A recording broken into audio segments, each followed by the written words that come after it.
The familiar squeak of the mop against the black and white marble floor echoed through the grand Arcadia hotel lobby.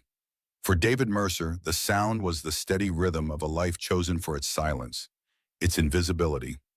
Each stroke was a deliberate push against memories of a different life, filled with the screams of sirens and the frantic pulse of a world he'd left behind.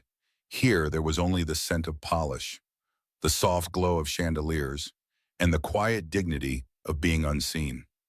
David paused, leaning on his mop as he watched a maintenance worker struggle with the lobby's center elevator. The doors kept closing, despite the workers' attempts to keep them open with a rubber doorstop. Something wasn't right. The safety mechanism should have prevented this. "Hey, need a hand?" David called, already moving toward the elevator, his 52-year-old frame still carrying the disciplined posture of his military days.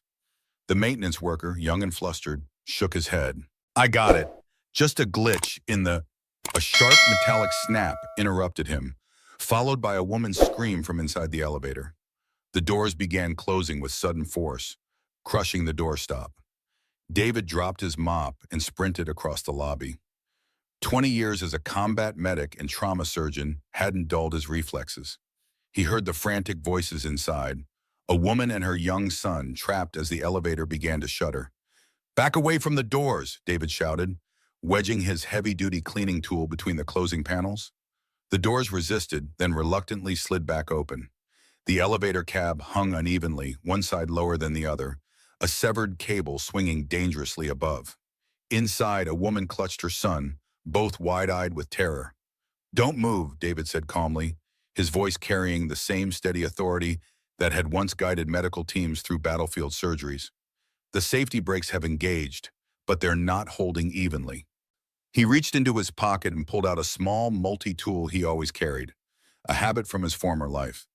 With practiced on hands, he pried open the control panel beside the doors, instantly recognizing the outdated Otis system from the early 2000s. "What are you doing?" the maintenance worker asked nervously. "Bypassing the automatic system," David replied, not looking up. His fingers worked with surgical precision, connecting two specific wires. "This model has a secondary mechanical override. When I say now, both of you step forward carefully. Together, same pace. Ready?" The woman nodded, clutching her son's shoulders. "Now." As they stepped forward, David manipulated the wires, sending a manual signal to hold the safety brakes in place. The mother and son crossed the threshold just as the elevator gave another sickening lurch. The hotel manager rushed over, his face pale. "What happened? Is everyone all right?" "Your east cable frayed and snapped," David said, already closing his multi-tool and slipping it back into his pocket. "You've got severe wear on the secondary cable, too. This wasn't a glitch. This was neglect." The manager stared, surprised at the authoritative tone from a man in a janitor's uniform. "The maintenance logs will show the last inspection was 18 months ago," David continued. "That's 6 months overdue. The guide shoes are worn down to metal, and the counterweight needs rebalancing. You're looking at a major liability." "How would you know that?" the manager asked. David shrugged, already backing away. "I worked maintenance for a while in Pittsburgh. Steel mills have elevators, too." The half-truth came easily. He had indeed spent 2 years in Pittsburgh, but in the trauma center, not the mills. "Should get a certified inspector in here before somebody gets hurt." He returned to his mop, resuming his slow, methodical cleaning pattern as if nothing had happened. Just another invisible man doing invisible work. It was all for Emma, his 7-year-old daughter, a safe, predictable world where fathers came home smelling of nothing more dangerous than cleaning supplies, where nightmares stayed firmly in the past, not bleeding into the present. Later that evening, in their small but meticulously kept apartment in Bedford Falls, a once thriving manufacturing town in Pennsylvania, now struggling with the decline of American industry, David sat at the kitchen table with Emma, examining an old Bulova pocket watch with careful precision. "See this mainspring?" David pointed with a tiny screwdriver from the set he'd organized in perfect alignment on a worn leather tool roll. "It's the heart of the watch. When it's wound too tight, it can snap. When it's too loose, the watch runs slow." Emma's eyes were wide with fascination. "Like people, right, Dad? You always say people break when they're wound too tight." David smiled, the corners of his eyes crinkling. At 52, his face carried the lines of a man who had seen too much, but his eyes still softened when they looked at his daughter. That's right, kiddo. Everything needs the right amount of tension. He carefully placed the repaired spring back into place. Now hand me that escape wheel, the one with the tiny teeth, Vati. Emma selected the correct piece from the organized row on the table. Her small fingers were already developing the steadiness needed for detail work, just like her father. How was school today? He asked, fitting the gear into place with hands that had once sutured arteries under mortar fire. We learned about heroes, she said, swinging her legs under the chair. I told them my dad is a hero. David's hands paused momentarily. What did you tell them? That you fix things no one else can see are broken. The simple truth in the child's words. David's throat tightened as he closed the watch case. Not all heroes wear capes, right, Dad? Right, he said softly. Some just carry toolboxes or mops. He tightened the final screw, then wound the watch carefully. The soft, steady ticking filled the kitchen, a sound from another era, when things were built to last and be repaired, not discarded. The world wasn't built by men in suits, Emma, David said. An old saying his father had taught him in the garage where he'd learned to rebuild Chevy's small blocks at 12. It was built by people who know how to use wrenches. The next morning, David moved silently through the Grand Arcadia's lobby, refilling soap dispensers in the public restrooms before the morning rush. The hotel was hosting the annual Blackwood Global Shipping Conference, and security had been increased. Men in dark suits with earpieces stood at strategic points throughout the lobby. As David pushed his cart past a secluded corner near the grand fireplace, he heard voices speaking in rapid Dutch, a language few Americans recognized, but one David knew fluently from his mother's side of the family. De aandeelhouders zullen het milieu-initiatief niet accepteren, a woman said, her tone authoritative, despite the hushed volume. Het zal de winst in het eerste jaar met 18% verminderen.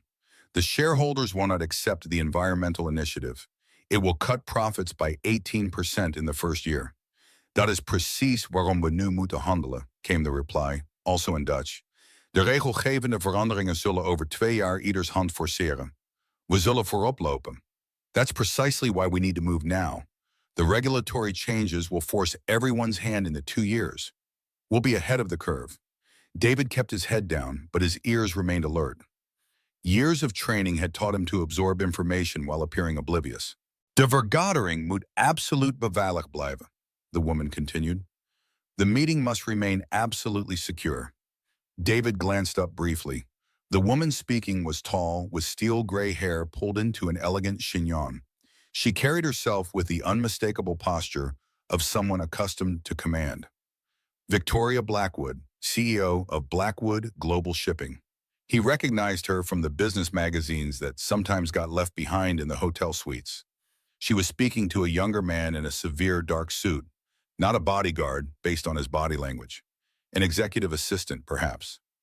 David continued his work, invisible in his uniform, as he had been countless times before. The skill that had once saved his life in combat zones now served to keep him safely anonymous in civilian life. The revolving doors hissed, slicing through the lobby's hushed atmosphere. A blast of cool autumn air swept in, carrying with it a new energy, sharp, commanding, and cold. A man strode in, flanked by 2 security personnel. He was younger than Victoria by several years, with the same sharp features but none of the subtle warmth in his eyes.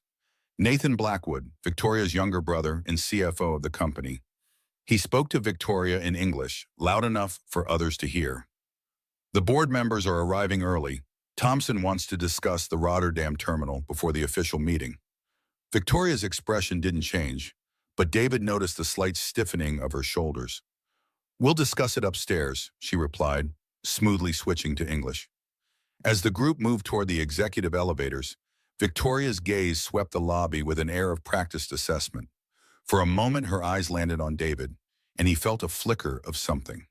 Not the usual dismissal he received from hotel guests, but a brief, evaluating look before she turned away.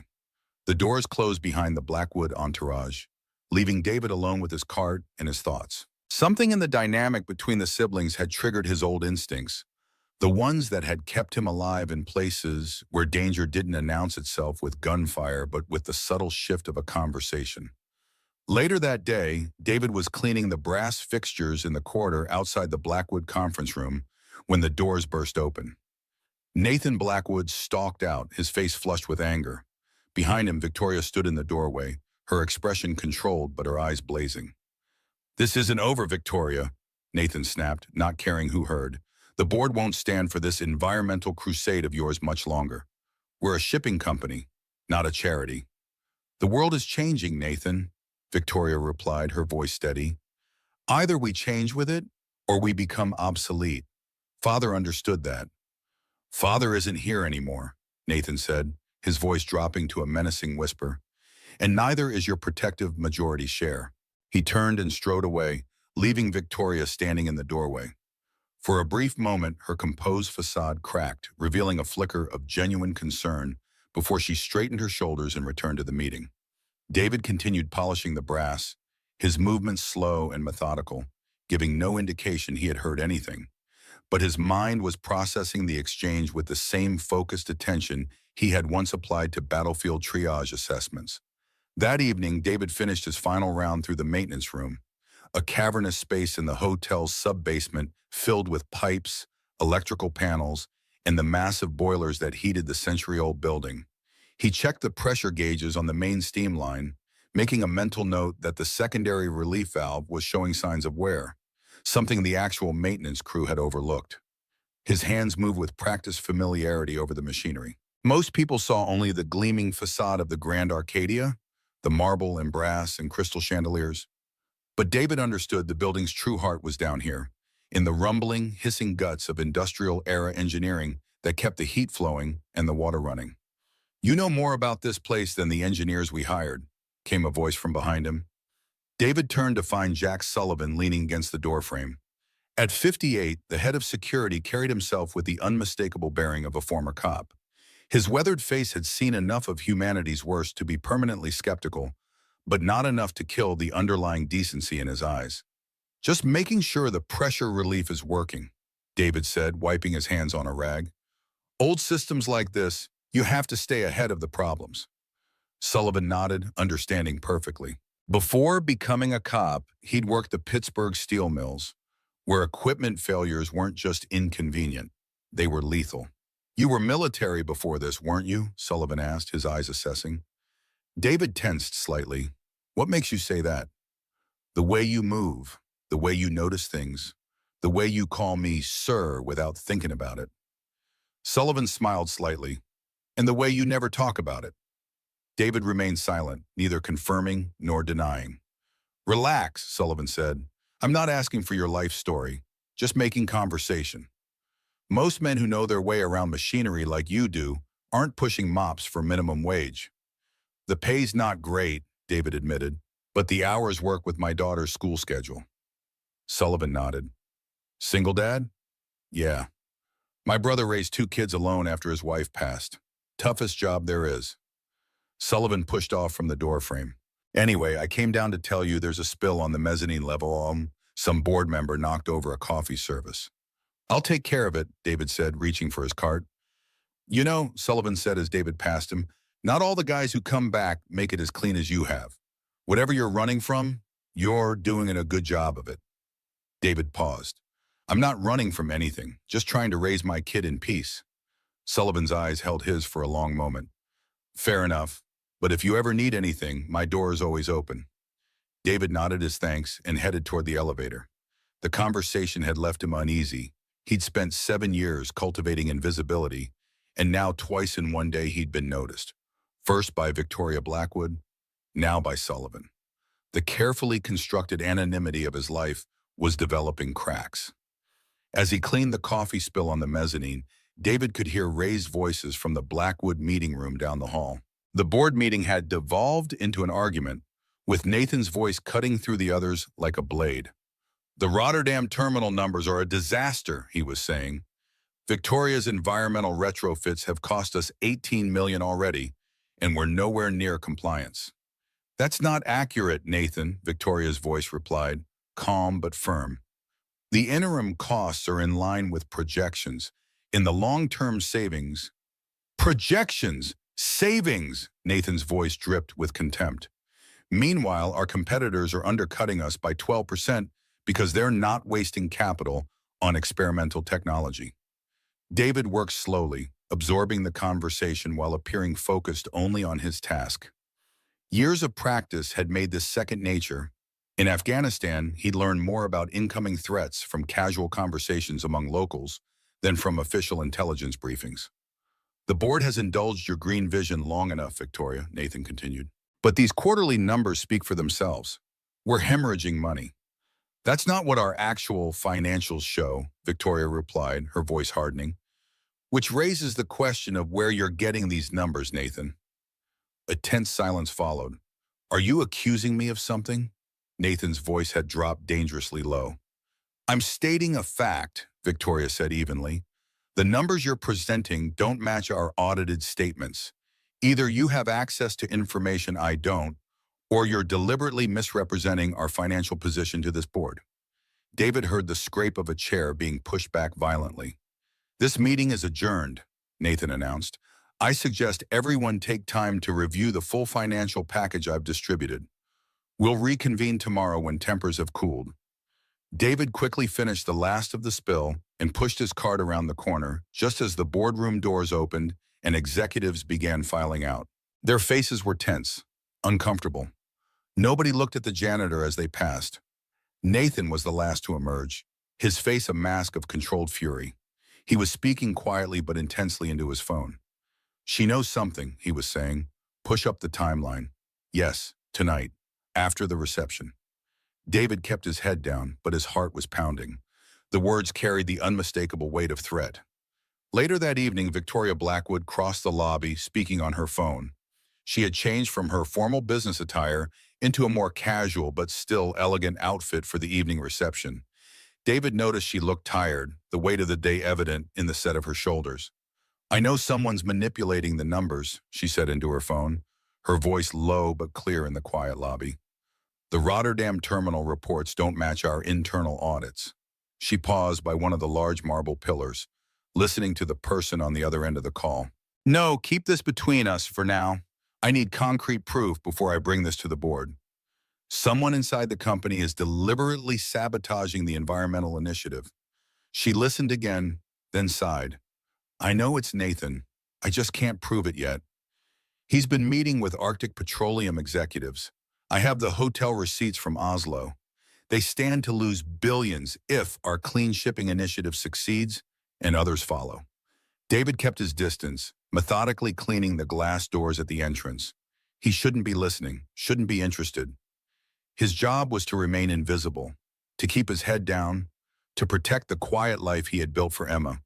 But old habits died hard, and something about Victoria Blackwood's controlled determination reminded him of the officers he had respected most during his military service, the ones who led from the front, who prioritized their people over politics.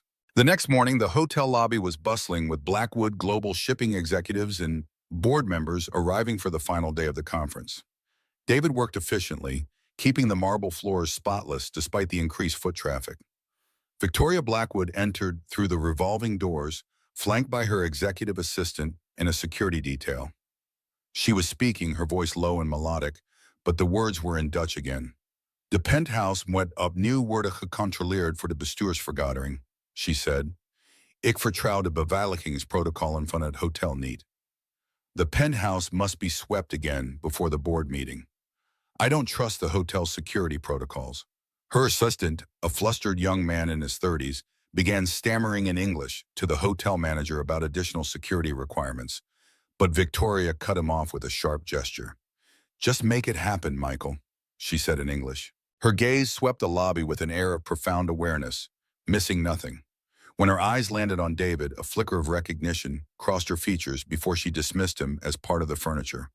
The look was one he was used to. It was the armor of his new life. Victoria was halfway across the lobby when it happened. A collective gasp rippled through the space. David turned. Victoria Blackwood was stumbling. Her hand, previously gesturing with sharp authority, was now pressed against her chest. Her face, moments ago a mask of cold control, was contorted in pain and confusion. She swayed, her perfect posture collapsing, and crumpled to the floor. Panic erupted. The manager shouted for someone to call 911. Her security team formed a useless, panicked circle around her. She was on her back now, her breath coming in ragged, shallow spurts. She was still speaking, her voice a desperate whisper in Dutch. Mein hart, she gasped. Het is mijn hart. Vertrouw niemand van hen. Ze proberen me te vermoorden. My heart. It's my heart. Don't trust any of them. They're trying to kill me. No one understood. David dropped his mop. It clattered against the floor. He was moving before he made a conscious decision. The years of training he had tried to bury surged to the surface. He pushed past a stunned bellhop. Sir, you can't, one of the bodyguards said, putting an arm out to block him. David ignored him. He spoke directly to Victoria, his Dutch as crisp and clear as hers had been. Mevrouw Blackwood, kunt u mij horen? My naam is David. Ik kan u helpen. Ms. Blackwood, can you hear me? My name is David. I can help you. Her eyes glazed with pain, focused on him in disbelief. The janitor. Vertel me what you voelt, he commanded, his voice calm, authoritative. Tell me what you feel. His fingers went to the pulse point on her neck. It was thready, dangerously erratic. His mind was already running through the diagnostic algorithm he'd used countless times in the field. Ian Scherpepijn straalt out, naar mijn arm, she gasped. Tintelingen in mijn kak. A sharp pain radiates to my arm, tingling in my jaw, classic heart attack signs. But something was wrong. Her lips were turning blue, a sign of cyanosis that was happening far too quickly for a standard cardiac event. He checked her fingernails. Blue there too, but the left hand showed it more prominently than the right. Asymmetrical presentation. Sir, get back, the bodyguard insisted. Her airway is constricting, David shouted in English, his voice echoing with a command that made people jump. Someone get the emergency kit. But her breathing was stopping, her eyes rolled back, and then he saw it, the detail that changed everything. A slight, almost imperceptible tremor in her left hand just before she went limp, followed by a subtle arching of her back. Not the whole-body convulsion of a seizure, but the specific pattern of certain electrical cardiac anomalies. It's not a standard heart attack, he knew with sickening certainty. It's Brugada syndrome. No time, he muttered, tilting her head back. He put his ear to her chest. Nothing, no heartbeat, cardiac arrest. He placed the heel of his hand on her sternum and began compressions. Hard, fast. The rhythm was seared into his muscle memory from thousands of resuscitations. 1, 2, 3, 4, 5, breathe. 1, 2, 3, 4, 5, breathe. The revolving doors hissed again. A man impeccably dressed with the same sharp features and cold eyes as Victoria strode in. What in God's name is going on here? He roared. Mr. Blackwood, the assistant sobbed. It's your sister. Nathan Blackwood took in the scene, his face contorting in a mask of fury that didn't quite reach his eyes. Get your filthy hands off her. He lunged, grabbing David's shoulder and hauling him back. Stop! You'll kill her! David yelled, trying to shake him off. She's in cardiac arrest. Security! Get this lunatic away from her! Nathan screamed. 2 hotel guards grabbed David's arms, dragging him away from Victoria's still body. You don't understand, he yelled, fighting against them. She needs a defibrillator. Every second you wait, her brain is dying. Nathan knelt beside his sister, his expression a strange, unreadable mix of panic and something colder, more calculating. Just then the wail of sirens grew louder. Paramedics burst through the doors, their gear rattling. They took over, pushing everyone back as they got to work. What happened? One asked, already applying the leads for the portable EKG. Possible heart attack, a security guard answered. The janitor was doing CPR. The paramedic glanced at David, then back at Victoria. How long since loss of consciousness? Less than 2 minutes, David said, his professional voice cutting through his janitor persona. Pulse was irregular before arrest. Cyanosis onset was rapid, and there was a unilateral tremor in the left hand immediately preceding collapse. Check lead V1 and V4ST segment at elevation. The paramedic gave him a sharp look, clearly surprised by the clinical assessment from a man in a janitor's uniform. Got it, he said, then turned to his partner. Let's get the paddles on her chest, charging to 200. Clear. Her body arched. Nothing. Charging to 300. Clear. She jumped again. A faint, erratic rhythm appeared on the monitor. We've got a pulse, the paramedic announced. They loaded her onto a gurney and rushed her out. The lobby was left in a state of shocked silence. David stood between the two guards, his chest heaving, his adrenaline starting to crash. He had saved her. But as he looked at Nathan Blackwood, who was staring at him with an expression of pure, unadulterated hatred, he knew this was far from over. I want him arrested, Nathan said, his voice dangerously low, pointing a finger at David. Now. Arrest him for what? A steady voice cut through the tension. Jack Sullivan, the hotel's head of security, stepped forward, his solid frame subtly positioning itself between Nathan and David. Sullivan was 58, with the weathered face of a man who had spent decades seeing the worst of humanity. His demeanor was calm, but his eyes were sharp with a professional assessment that David recognized from his own military days. Assaulting a guest or saving her life? Because I've got 5 camera angles that will show Mr. Mercer here acting only to provide medical aid. Nathan Blackwood's head snapped toward him. And who are you? The man who reviews the security footage, Sullivan said, his tone even. I assure you, Mr. Blackwood, the only thing those cameras will show is your sister collapsing and my employee preventing a tragedy. 2 police officers had arrived, their expressions weary. What's the situation here? The older one asked, his gaze moving from Nathan's $1,000 suit to David's simple janitor uniform. Nathan immediately took control. That man, he said, his voice dripping with authority, put his hands on my sister. He was behaving erratically. That's a lie, David said, his voice steady despite the adrenaline crash that was starting to hit him. I was responding to a medical emergency. Ms. Blackwood was speaking Dutch.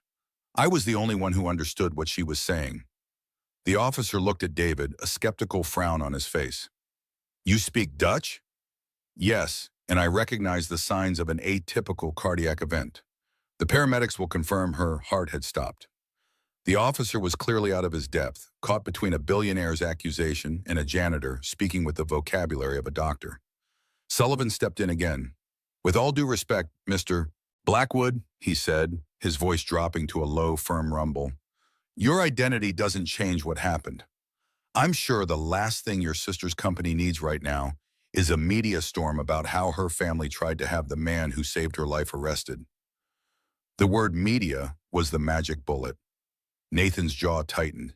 He shot David a look of pure venom, a look that promised this wasn't over. Fine, he spat, but if it turns out he harmed her in any way, I will hold this entire hotel responsible, and I will find him. He turned and stormed out of the lobby, following the path the gurney had taken. The police, seeing the conflict fizzle, took a few witness statements and left, but not before the older officer gave David a hard look. Stay away from them, he warned. You got lucky tonight. Don't push it. David just nodded, his body trembling with the aftermath of adrenaline. Mr. Davies, the manager, rushed over, his face pale. Mercer, my office, now. In the manager's office, Davies paced back and forth, running his hands through his thinning hair. Do you have any idea what you've done? He demanded. The Blackwoods could ruin us. They're our biggest corporate client. I saved a woman's life, David said, his voice flat. You're a janitor, Davies snapped, his fear making him cruel. You're not supposed to do whatever that was. You're paid to be invisible. David looked at the man's panic and felt a profound weariness settle into his bones. This was why he'd chosen this life. It was simple. Complications got people hurt. He'd had enough of that to last a lifetime. I'm suspended, aren't I? David asked. With pay? Davies said quickly, a pathetic attempt to soften the blow. Just go home, Mercer. Lie low. Don't talk to anyone. We'll handle this. David didn't argue. He turned and walked out, grabbing his worn leather jacket from a locker in the staff room. As he left through the service exit, Jack Sullivan was there, leaning against the brick wall, a cup of coffee steaming in the cool evening air. You did the right thing, you know, Sullivan said, taking a sip. Doesn't feel like it, David replied, shoving his hands in his pockets. That brother of hers. Something's not right there, Sullivan said. his voice quiet. The way he looked at you, it wasn't just anger. It was fear, like you'd ruined a plan. David froze, the words hanging in the cool night air. Sullivan had seen it too. It was the same cold dread he had felt when Nathan had first laid eyes on him. A suit doesn't make the man, Sullivan continued, his eyes steady on David. I've known men who could build a car from scratch, but couldn't tie a necktie. And I've known men in $5,000 suits who couldn't change a tire, but would happily run you over with one. David nodded, understanding the subtext. Take a piece of advice, Sullivan said, his voice dropping lower. Guys like that don't forget. Be careful. And call me if you need anything. I still have friends in places that matter. The bus ride home was a blur. The city lights smeared across the rain-streaked windows of the aging diesel coach. But David saw none of it. He saw Nathan's face, a mask of fury and fear, like you'd ruined a plan. The words echoed in his mind. What plan could a janitor possibly ruin? He shook his head, trying to force the thoughts away. It wasn't his problem anymore. He had to think about Emma. He got off at his stop and walked the 2 blocks to his small apartment building in the shadow of the old Bedford Steel Works. Long closed now, but once the economic heart of the town. The light was on in their window, a warm yellow square in the darkness. That was his world, that small, safe square. Everything he did was to protect it. He let himself in. The familiar scent of home, a welcome comfort. He was just a janitor, a single father. He would take the suspension, cash the paychecks, and find another job mopping floors somewhere else if he had to. He would disappear again. He had to. He walked toward the living room, a practiced, quiet apology for being late already on his lips, his mind desperately trying to shove the events of the last hour into a locked box. But he knew with a chilling certainty that Nathan Blackwood had the key, and he would not stop until he'd used it. David walked into his small, tidy living room. His neighbor, Mrs. Coleman, a kind retiree with a halo of white hair, looked up from the kitchen table where she and Emma were working on a puzzle. "Daddy!" Emma squealed, jumping up from her chair and running to him, wrapping her arms around his legs. "We're making a dragon puzzle for you." David knelt and hugged her, burying his face in her hair, the scent of shampoo and crayons, a welcome anchor in the storm that was raging inside him. "It's the best dragon I've ever seen, sweetie," he said, his voice thick with emotion. "David, you're home early," Mrs. Coleman said, her kind eyes crinkling with concern. "Is everything all right?" "Everything's fine, Maria," he lied, forcing a smile. "They had a plumbing issue in the main hall. Sent some of us home until it's fixed." The lie felt clumsy on his tongue. He spent the next hour trying to be normal. He sat at the table and helped with the puzzle. He listened as Emma chatted on about her day at school, but his mind was miles away in a sterile hospital room. He kept seeing Victoria Blackwood's face, the tremor in her hand, the blue tinge of her lips. It was a clinical puzzle his brain refused to let go of. Brugada syndrome, an atypical variant.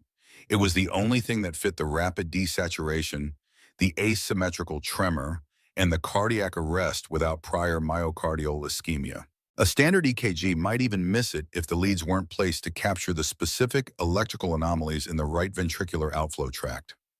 The thought sent a chill down his spine. If they misdiagnosed her condition as a standard heart attack or stress-induced cardiomyopathy, the standard treatment protocol could kill her. Beta blockers, the go-to medication for most cardiac events, would be like pouring gasoline on a fire for someone with Brugada syndrome. After Emma was in bed, David sat in the darkness of his kitchen, the only light coming from the street lamp outside his window.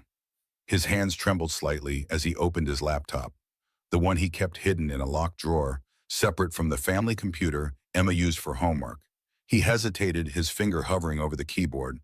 He was about to cross a line, one that could unravel the careful anonymity he had built over the last 7 years. But a woman's life was at stake. And regardless of what name he used or what uniform he wore, he had taken an oath once. First, do no harm. But the corollary that few outside medicine understood, inaction can be the greatest harm of all. He opened a secure browser and typed a series of commands that would leave no trace. 7 years ago, when he had entered witness protection after testifying against Meridian Medical, a supplier that had knowingly sold defective equipment to combat hospitals, resulting in dozens of preventable deaths. He had been given a new identity: David Mercer, janitor. No longer Dr. David Halsey, trauma surgeon. But he had kept one connection to his old life, a digital lifeline to a man known only as Ghost, a former intelligence analyst who had been stationed at the same forward operating base in Afghanistan where David had served. Ghost owed him a life, and David was about to call in the debt.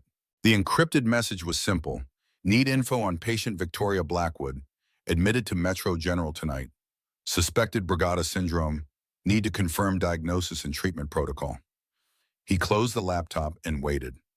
Across town, Nathan Blackwood sat in a private waiting room at Metro General Hospital, a cup of untouched coffee on the table beside him. The head of cardiology, a respected doctor named Eleanor Reeves, entered the room, her face etched with professional concern.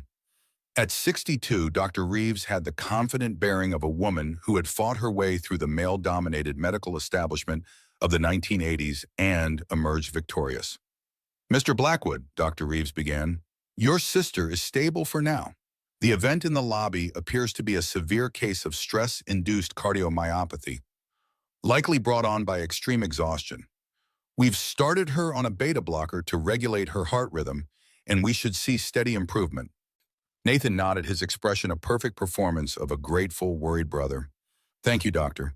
That diagnosis aligns with what her specialist in Amsterdam has been treating her for. She has a history of these stress-induced episodes." He slid a business card across the table. "This is Dr. Marcus Jansen. He has her complete file. He's expecting a call from your office. He can provide any historical data you might need." "Excellent," Dr. Reeves said, taking the card. "This will be very helpful. It's always best to have a complete picture." "Just do whatever it takes to make her well, doctor," Nathan said, his voice laced with false sincerity. "Money is no object. The best care, the most aggressive treatment, whatever you recommend." He was handing the doctor a loaded gun and a signed permission slip to use it. The beta blockers, the standard treatment for a stress-induced event, would have a catastrophic effect on the delicate electrical channels of a heart with Brugada syndrome. Nathan knew it was only a matter of time. He had set the stage for a quiet, tragic, and perfectly believable death, one that would leave him as the sole heir to the Blackwood shipping empire, free to dismantle the environmental initiatives that were threatening the profit margins he'd promised to certain board members in exchange for their support. Later that evening, David tucked Emma into bed. She held up her dragon drawing for him to see one last time. "He'll keep the bad dreams away," she said seriously, her eyes drooping with sleep. "Yeah, he will," David whispered, kissing her forehead. He smoothed her comforter and watched her for a long moment, her small chest rising and falling in the soft glow of her nightlight. This was his peace. This was his sanctuary. Intervening in Victoria Blackwood's fate would put all of this at risk. Nathan Blackwood was not a man who would tolerate interference. He would dig, and if he found out who David really was, the quiet life he had built for his daughter would be annihilated. He walked back into the silent living room, the drawing of the dragon in his hand. He pinned it to the corkboard on the wall where they kept her artwork. He looked at the creature's fierce, protective eyes. "He'll keep the bad dreams away. But some bad dreams you couldn't run from. Some you had to turn and fight." He had been a doctor. He had taken an oath. He could not stand by and let a man murder his sister through medical malpractice, no matter the cost. His quiet life was a lie if he had to sacrifice his soul to keep it. "A peaceful life built on someone else's suffering isn't peace at all," his father had told him once. "It's just denial wrapped in a comfortable blanket." His decision made, a grim resolve settled over him. His laptop pinged. Ghost had come through. The message was brief but devastating. "Patient Blackwood, Victoria. Diagnosis: acute stress-induced cardiomyopathy, tachycardia. Treatment protocol: initiate IV metoprolol drip, 5 milligrams per hour. Sedation as needed. Monitor vitals." David's blood ran cold. Metoprolol, a beta blocker. It was a death sentence. For a normal stress-induced heart issue, it was standard practice. For Brugada syndrome, it was like pouring gasoline on a fire. It would suppress the heart's normal electrical regulators, leaving it vulnerable to the storm of chaotic, fatal arrhythmias the genetic disorder caused. They weren't just failing to treat her. They were actively loading the gun and pointing it at her heart. Below the image of the chart, a short typed note from Ghost. Brother provided extensive cardiac history from Amsterdam specialist. Looks legit. They think they have it under control. Prognosis listed as good. Prognosis good. David felt a wave of nausea. Her prognosis was fatal. They were killing her with confidence. Nathan had played them perfectly. He had the proof, but it was inadmissible. Obtained illegally. It was the word of a janitor against a renowned European specialist in a team of cardiologists at a top-tier hospital. He'd be laughed out of the room, then arrested for stalking or worse. Nathan would make sure of it. He had to find a way in. A human angle, someone on the inside who could be convinced. He thought back to the lobby. The bodyguards were loyal to the payroll. Davies, the manager, was a coward. Nathan was the enemy, but the assistant, the young man had looked genuinely terrified for Victoria, not just for his job. His panic had seemed personal. What was his name? He'd heard someone say it. Parker. Michael Parker. But how to get to him? He couldn't go to the hospital. He couldn't go back to the hotel. Nathan's people would be everywhere. David closed his eyes, forcing himself to replay the chaos in the lobby, searching for a detail. The paramedics had arrived. There was shouting. The assistant, Parker, had been on his phone, his voice frantic. What had he said? The memory surfaced. A single clear sentence in the noise. Cancel the morning briefing at the Waterford Conference Center. All Blackwood personnel are to await instructions. The Waterford Conference Center. It was a long shot, a desperate gamble, but it was the only shot he had. Nathan would be at the hospital playing the part of the devoted brother. His staff would be in limbo, gathered at the conference center. Parker would be there. David walked to Emma's door and pushed it open a crack. She was fast asleep, the dragon drawing on the wall standing guard. He looked at her peaceful face, and the risk he was about to take felt like a physical weight in his chest. He was about to step out of the shadows to make himself a target. But if he didn't, a woman would die.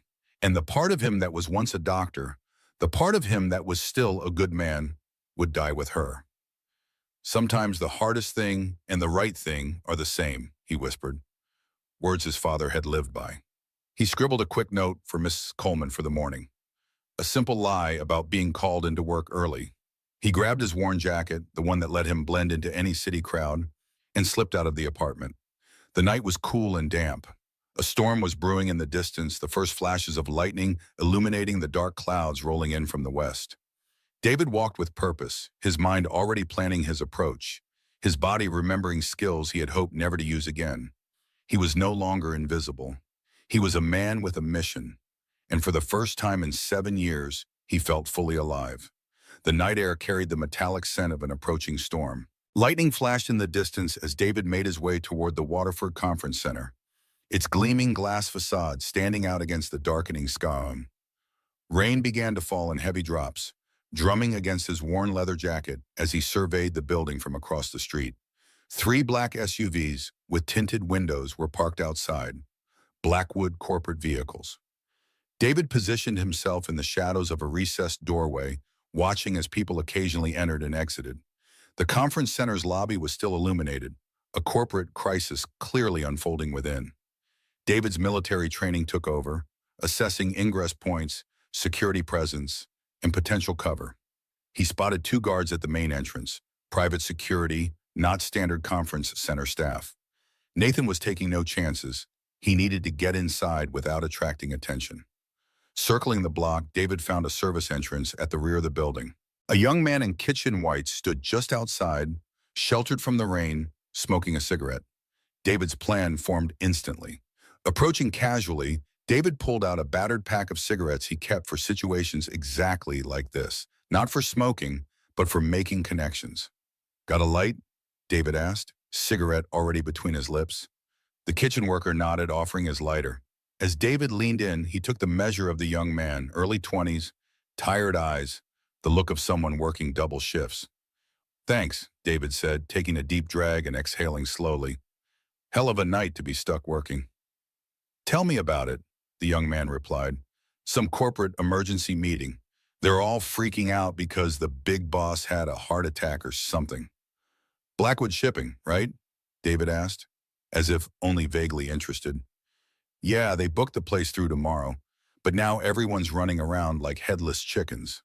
David nodded sympathetically. Been there, I'm with Metro General Maintenance, he lied smoothly. Got called in to check the backup generators for the storm. Someone said the conference center's on the same grid. The young man shrugged. Wouldn't surprise me. Power goes out here all the time. David glanced at his watch with practiced anxiety. They told me to use the service entrance, but nobody's answering the damn buzzer. My supervisor's gonna have my ass if I don't get this checked. The kitchen worker hesitated only briefly before holding the door open. Go through the kitchen, take a left at the end of the hall. Maintenance access is there. Just don't tell anyone I let you in. Appreciate it, David said, dropping his barely smoked cigarette and crushing it beneath his boot. Stay dry. Once inside, David moved with purpose. In his experience, people rarely questioned someone who looked like they belonged. The kitchen was busy with staff preparing for the morning, none of whom gave him a second glance as he walked confidently through their workspace. Following the young man's directions, David found himself in a service corridor lined with electrical panels and maintenance equipment. He located a supply closet, quickly ducking inside. There he found what he needed, a maintenance worker's vest hanging on a hook. He slipped it on over his clothes, completing his disguise. Now he needed to locate Michael Parker.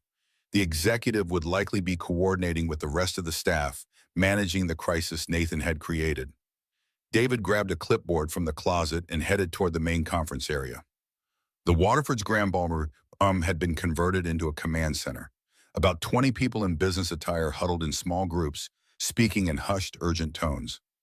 Laptops were open, phones were ringing, and the tension in the room was palpable.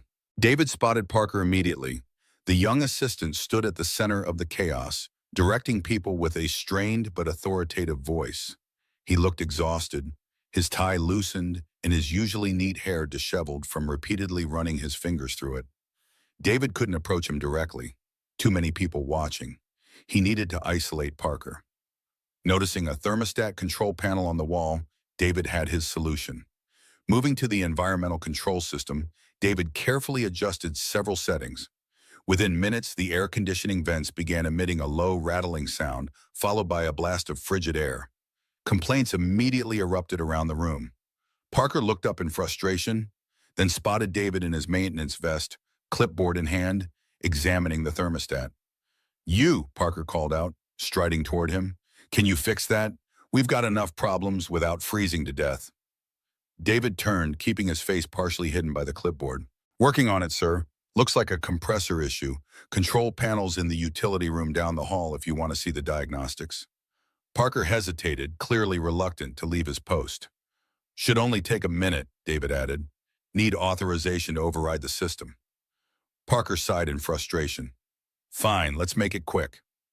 David led him down the corridor to a small utility room filled with electrical panels and building system controls. As soon as they were inside, David closed the door and turned to face Parker. Recognition dawned immediately on the assistant's face. You're the janitor from the hotel, he gasped, reaching for the door. David blocked his path. I need 5 minutes of your time. Ms. Blackwood's life depends on it. Get out of my way, Parker demanded, his voice rising. I'm calling security. Victoria spoke Dutch when she collapsed, David said quickly. She said they were trying to kill her. Did you understand what she was saying? Parker froze, his hand halfway to his phone. No, he admitted, I didn't. She's being given the wrong medication at the hospital right now, David continued, his voice intense but controlled. Metoprolol, it's a beta blocker, standard protocol for stress-induced cardiomyopathy, but that's not what she has. How could you possibly know what medication She has Brugada syndrome, David interrupted. It's a rare genetic cardiac condition that affects the heart's electrical system. Beta blockers will make it worse, potentially fatal. Parker's expression shifted from fear to confusion. How do you know all this? You're a janitor. I was a doctor, David said, the admission hanging in the air between them. A trauma surgeon. That's not important right now. What matters is that your boss is in danger. Rain pounded against the small window of the utility room, punctuating the tension. If what you're saying is true, Parker said slowly, why would they misdiagnose her? Metro General has some of the best cardiologists in the state. Because they were given false information, David replied. Medical records supposedly from a specialist in Amsterdam, provided by Nathan Blackwood. Parker's eyes widened. That's a serious accusation. Nathan would never. He would if he stands to gain from her death. David cut in. Who takes control of Blackwood Global if Victoria dies? The assistant's face paled as the implications sank in. This is insane. You're asking me to believe that Nathan is trying to murder his own sister? I'm asking you to make one phone call, David said, pulling a piece of paper from his pocket, to Dr. Eleanor Reeves, who's treating Victoria. Tell her you were on the phone with Victoria's specialist in Amsterdam, Jansen. Tell her the specialist mentioned that given Victoria's family history, they should run a procanamide challenge to definitively rule out a latent sodium channelopathy. A what? Sodium channelopathy, those exact words. David handed him the paper. It's the medical term for what she has. It's specific enough that Dr. Reeves will have to consider it. And if I refuse, David's expression hardened, then I hope you can live with yourself when Victoria Blackwood dies from a preventable arrhythmia in the next 24 hours. Parker stared at the paper, conflict evident on his face. I've worked for Victoria for 5 years, he said quietly. She paid for my mother's cancer treatment when insurance wouldn't cover it. She's tough as nails in business, but she's a good person. Lightning flashed outside, briefly illuminating the small room. Thunder followed almost immediately. Nathan's been pushing for control of the company for years, Parker continued, almost to himself. The environmental initiative Victoria's been championing, it's costing millions up front, but it would position Blackwood ahead of regulations coming down the pike. Nathan's been fighting it every step of the way. He looked up at David, decision made. I'm not saying I believe you about Nathan, but I won't take chances with Victoria's life. Parker pulled out his phone and dialed. After identifying himself to the hospital operator, he was quickly connected to Dr. Reeves. Dr. Reeves, this is Michael Parker, Victoria Blackwood's executive assistant. His voice was steady now, professional. I apologize for calling so late, but I was just speaking with Dr. Jansen in Amsterdam about Ms. Blackwood's condition. He paused, listening. Yes, that's right. He mentioned something specific he wanted me to pass along. Given her family history, he strongly recommended running a procanamide challenge to rule out a latent sodium channelopathy. Another pause. Parker's eyes widened slightly at whatever Dr. Reeves was saying. No, I don't have any medical training. I'm just relaying what Dr. Jansen told me. Yes, those were his exact words. I understand. Thank you, doctor. He hung up, looking at David with new respect and wariness. She knew exactly what I was talking about. Said she'd look into it immediately. He hesitated, then asked, how does a janitor know this kind of specialized medical information? That's a long story, David replied, and not one I have time to tell right now. Nathan will be back from the hospital soon, Parker warned. If he finds you here, I'll be gone before then. David removed the maintenance vest. Thank you for making that call. I didn't do it for you, Parker said. I did it for Victoria. That's good enough. As David turned to leave, Parker called after him. Hey, if you're right about this, about Nathan, be careful. He's not someone who forgives interference. David nodded grimly. I know. Across town at Metro General Hospital, Dr. Eleanor Reeves sat in her office, staring at Victoria Blackwood's medical chart with growing unease. The phone call from Parker had disturbed her more than she'd let on. Sodium channelopathy. The term was too specific, too technical to be something a layperson would invent. And it aligned with a nagging doubt she'd had since first reviewing the patient's EKG. She pulled up the electrical tracing again, focusing on leads V1 and V2. There, almost imperceptible, was a slight saddleback elevation of the ST segment, not the classic Brugada pattern, but a variant that could be easily missed or dismissed as a benign early repolarization. But combined with the sudden cardiac arrest and the specific request for a procanamide challenge, it was enough to warrant investigation.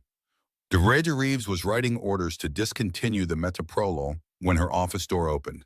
Nathan Blackwood stood there, his expensive suit still immaculate despite the late hour. Dr. Reeves, he said smoothly, I thought I'd check on my sister's progress before heading back to the conference center. Mr. Blackwood, she replied, her professional mask firmly in place. Your sister is stable. The nurses report her vitals are improving. Excellent. I knew your treatment plan was the right approach. His smile didn't reach his eyes. I've been in touch with Dr. Jansen. He's very pleased with your management of Victoria's condition. Jez Reeves felt a chill at the base of her spine. Something wasn't right. That's interesting, she said carefully. I was just about to call Dr. Jansen myself. I have some questions about your sister's previous cardiac workup. No need to disturb him at this hour, Nathan said quickly. It's the middle of the night in Amsterdam. I can relay any questions you have when we speak tomorrow. I appreciate that, but I prefer to discuss medical details directly. She met his gaze steadily. It's standard protocol. Nathan's affable expression hardened almost imperceptibly. Of course, protocol is important. He glanced at her computer screen where Victoria's chart was displayed. I see you're still reviewing her case. Don't let me interrupt your work. I'll just look in on her before I leave. After he departed, Dr. Reeves sat motionless for a long moment. In 30 years of practice, she had developed a finely tuned intuition for when something was amiss. Right now, every instinct was screaming. She picked up her phone and dialed the cardiology fellow on call. Dr. Chen, I need you to prepare for a procainamide challenge on Victoria Blackwood in room 712. And I want the metoprolol drip discontinued immediately. But the chart says, I'm aware of what the chart says, Dr. Reeves interrupted. I'm changing the orders now. Have everything ready in 20 minutes. She hung up and stared at the business card Nathan had given her for Dr. Jansen. Making a decision, she dialed the international number. After 4 rings, a sleepy voice answered in Dutch. Dr. Reeves asked for Dr. Jansen in English. This is Jansen, the man replied, his accent thick.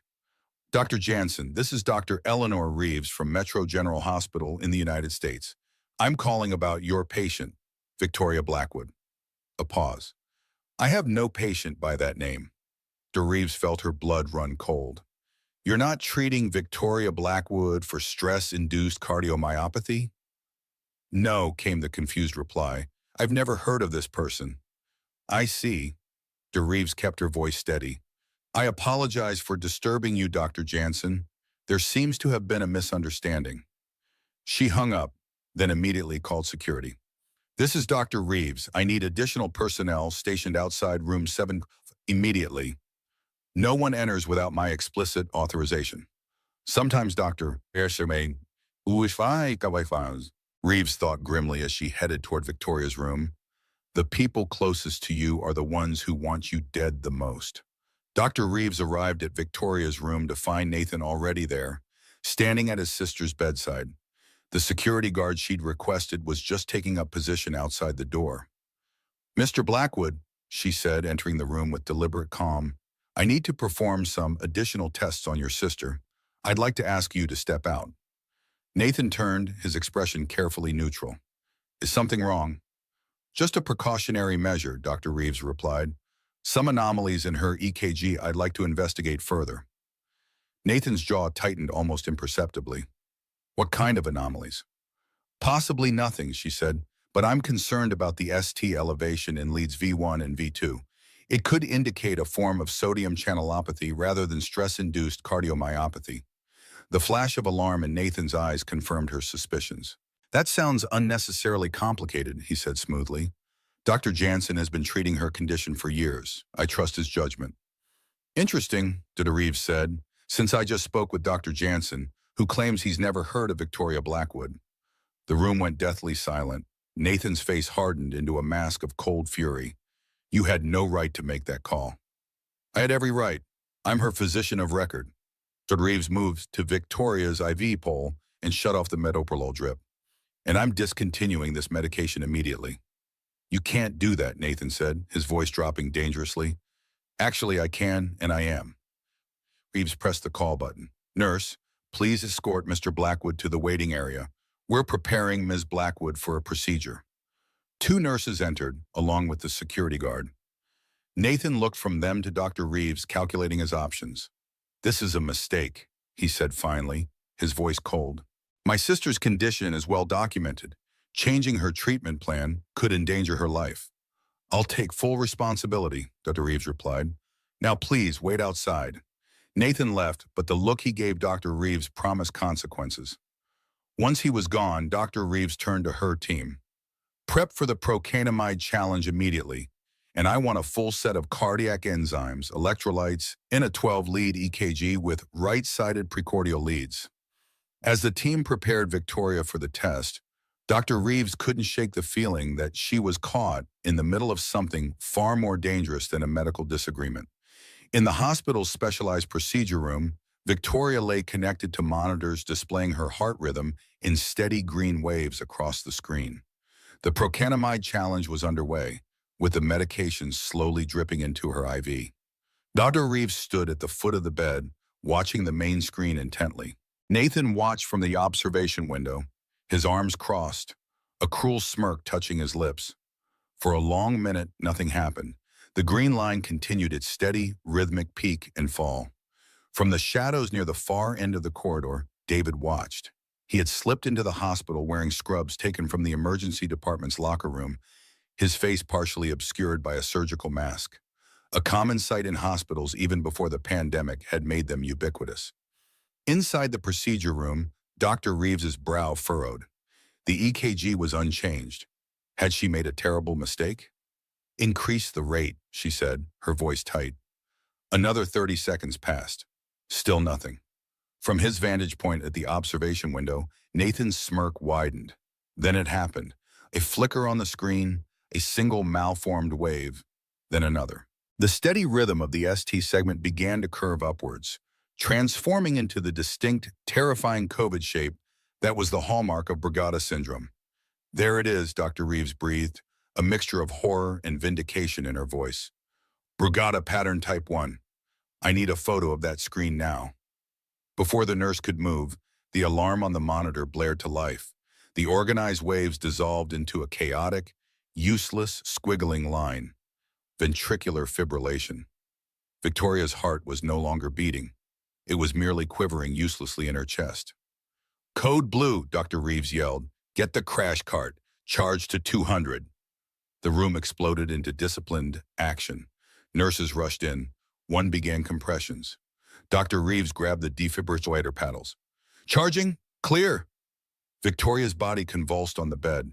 The chaotic line on the monitor remained. No conversion. "Charge again. 300. Clear." Another violent jolt. In the hallway, David watched the frantic scene through the glass, his own heart in his throat. He saw the grim determination on Dr. Reeves's face. He also saw Nathan. The smirk was gone, replaced by a mask of incandescent rage. His plan, years in the making, was crumbling into dust before his very eyes. "We have a rhythm," a nurse called out. A slow, steady beat returned to the screen. It was weak, but it was organized. They had brought her back. Reeves leaned against the mud, breathing heavily, sweat beading on her forehead. She had the proof. She had saved Victoria's life by nearly ending it, a calculated risk that had paid off. As the controlled chaos in the room began to subside, Nathan took a step back from the window, his mind racing, calculating his next move. His gaze swept the hallway, looking for a way to salvage the situation. And then he stopped. His eyes scanned past the nurse's station, past the waiting room, and into the shadows at the far end of the hall. He saw him. It was just for a second, a man in scrubs with a surgical mask, but he knew it was the janitor.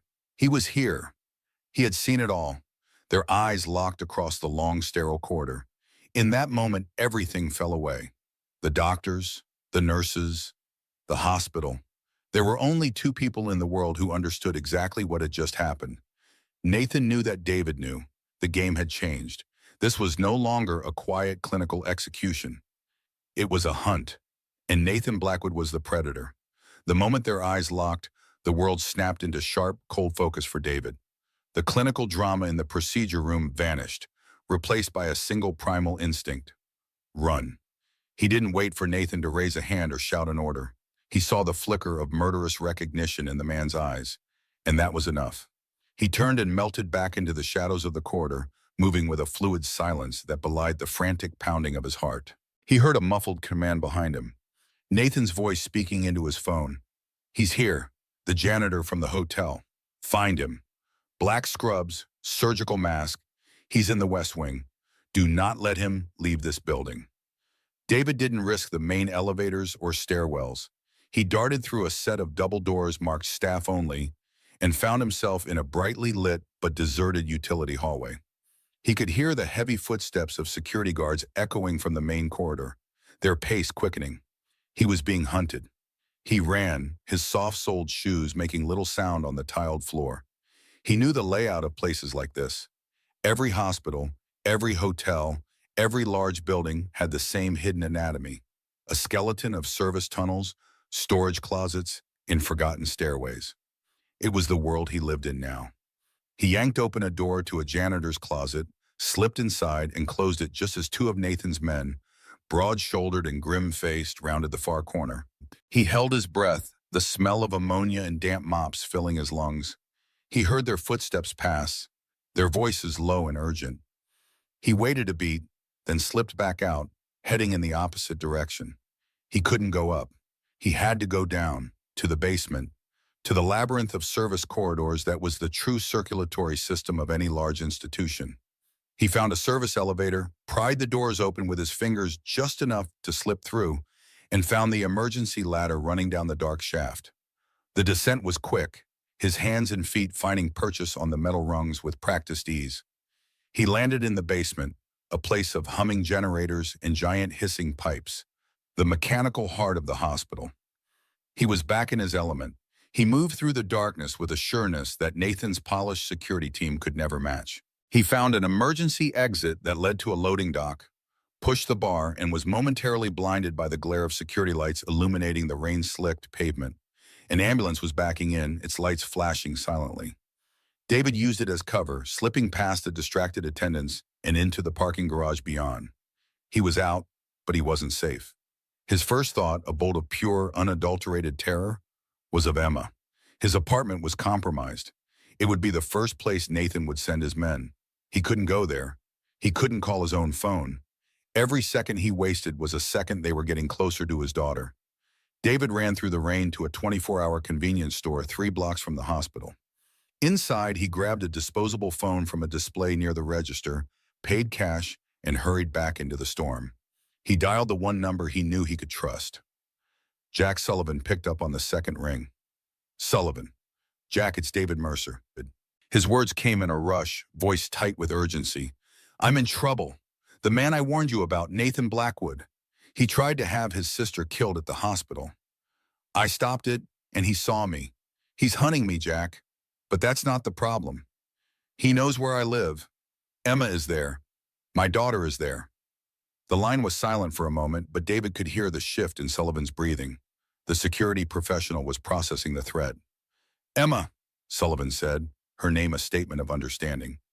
"She's with Mrs. Coleman, right?" "Yes, apartment 2B. You have to get them out of there now. Blackwood's men are coming for me, and they will not be gentle." "Where do I take them?" Sullivan's voice was all business now. "Anywhere. A hotel. Your place. Just get them away from their air. Don't let them pack. Just go." "I was a cop for 15 years before I took this job, kid," Sullivan said, a grim reassurance in his tone. "I remember how to handle myself. Be careful, Jack. These guys aren't hotel security." "Stay alive, David. I'll keep your girls safe." Sullivan hung up. David stood in the rain-soaked parking lot, water streaming down his face, feeling utterly helpless. He had just thrown his only friend into the line of fire, but he knew Sullivan was his best hope. The ex-cop had the skills and connections to protect Emma.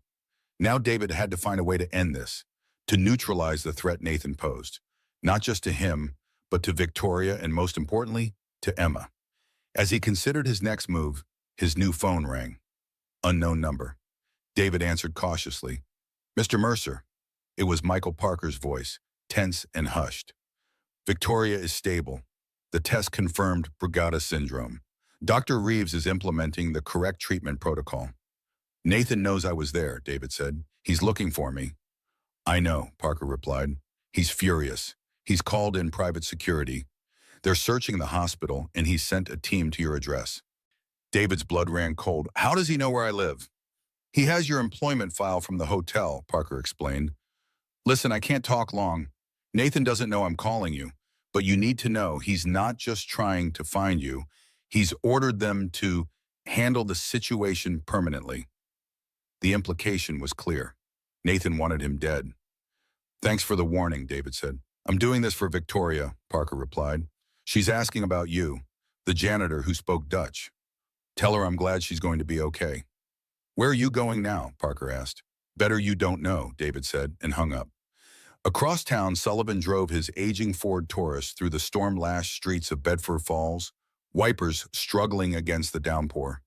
He had changed into dark clothes, a raincoat hiding the shoulder holster containing his licensed .38 revolver, a holdover from his police days that he kept meticulously maintained. The storm had intensified, sheets of rain reducing visibility to mere yards. Lightning split the sky in jagged bursts, followed by thunder that rattled windows. Perfect cover for what he needed to do. Sullivan parked a block from David's apartment building, scanning the street for unfamiliar vehicles or surveillance. The neighborhood was quiet, most windows dark at this late hour. But Sullivan's experienced eye caught the silhouette of a man sitting in a parked car halfway down the block. Too still, too alert for a resident. They were already here. Sullivan circled around, approaching the building from the rear alley. The service entrance was locked, but the old cop had never lost his skill with a set of picks. Within seconds, he was inside, moving silently up the back stairs. He reached David's floor and peered carefully around the corner. The hallway was empty. So far, Nathan's men were maintaining perimeter surveillance, not yet moving in. But that wouldn't last long. Sullivan reached apartment 2B and knocked softly. Mrs. Coleman, it's Jack Sullivan from the hotel. The door opened a crack, the security chain still engaged. Mrs. Coleman's concerned face appeared in the gap. Mr. Sullivan, what are you doing here at this hour? David sent me, Sullivan said, his voice low and urgent. There's an emergency. I need to get you and Emma somewhere safe, right now. Mrs. Coleman's eyes widened. Is David all right? He will be, but we need to move quickly. No time to pack. Just get Emma and come with me. The elderly woman hesitated only briefly before nodding. Give me 2 minutes. True to her word, Mrs. Coleman emerged moments later with a sleepy Emma, still in her pajamas but with a coat hastily pulled over them. Sullivan knelt down to the child's level. Hi, Emma. Remember me? I work with your dad at the hotel.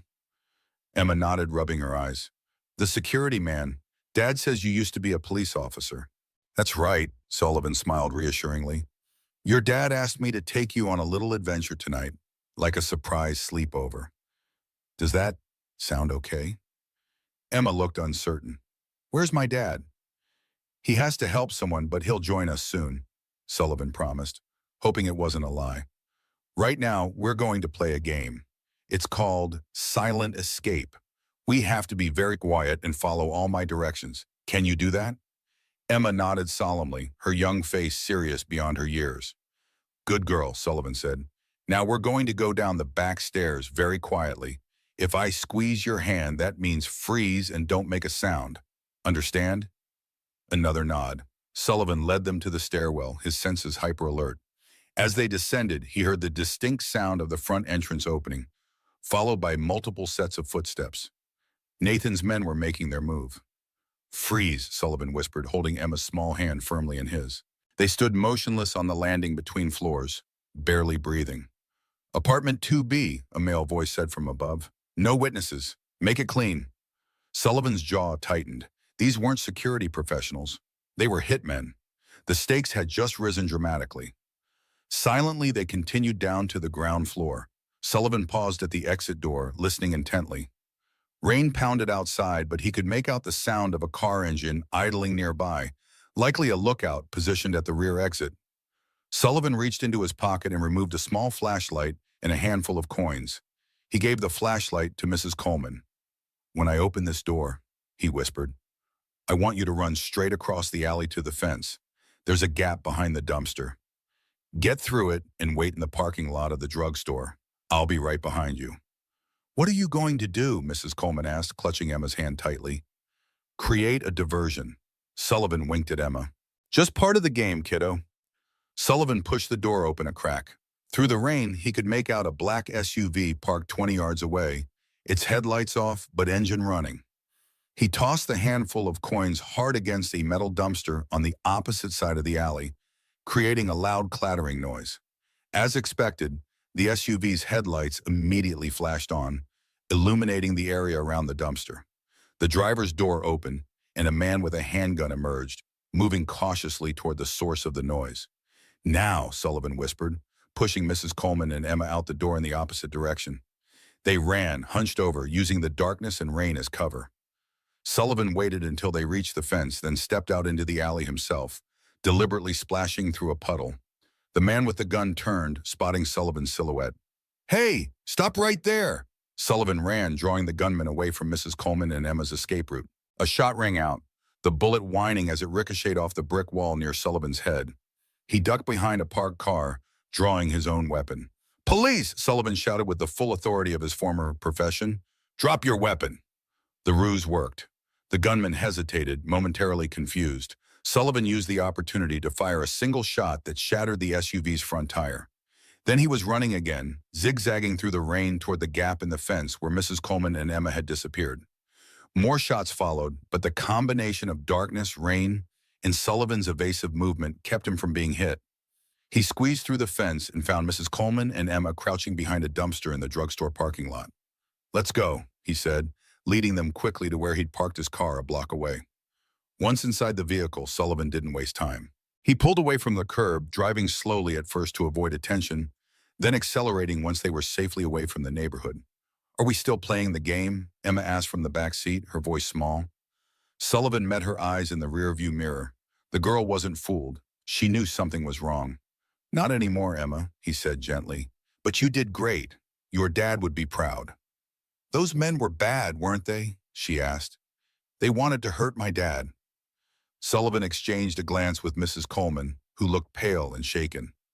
"Your dad helped someone who needed him," he explained carefully. "And sometimes that makes bad people angry. But don't worry, your dad knows how to take care of himself." "Where are we going?" Mrs. Coleman asked.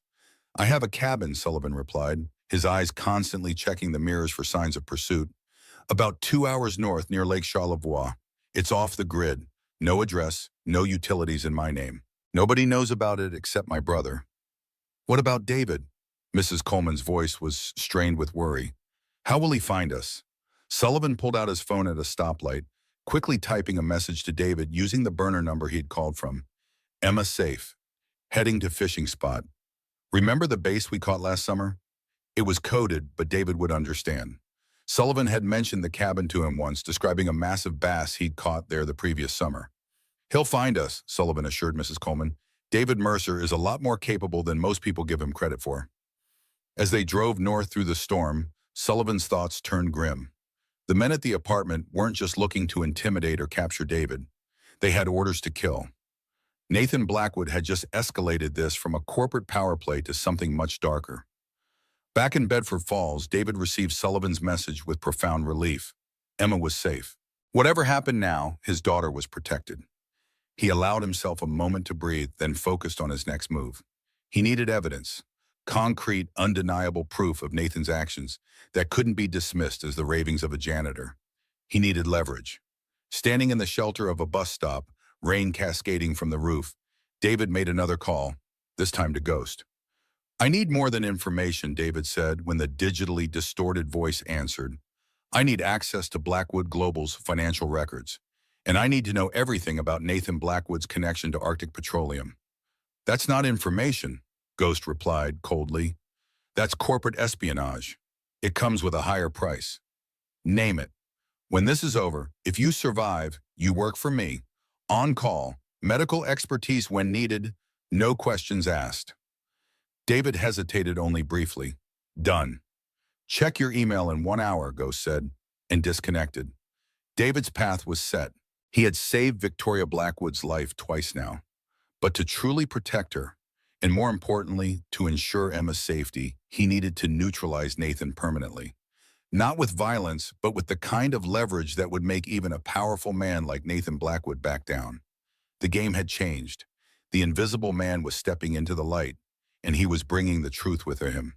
Ban Khaleesi Fun Ba của tôi hơi ngắn hơn so với yêu cầu. Chỉ khoảng 3.2 thay vì 6.2 theo outline.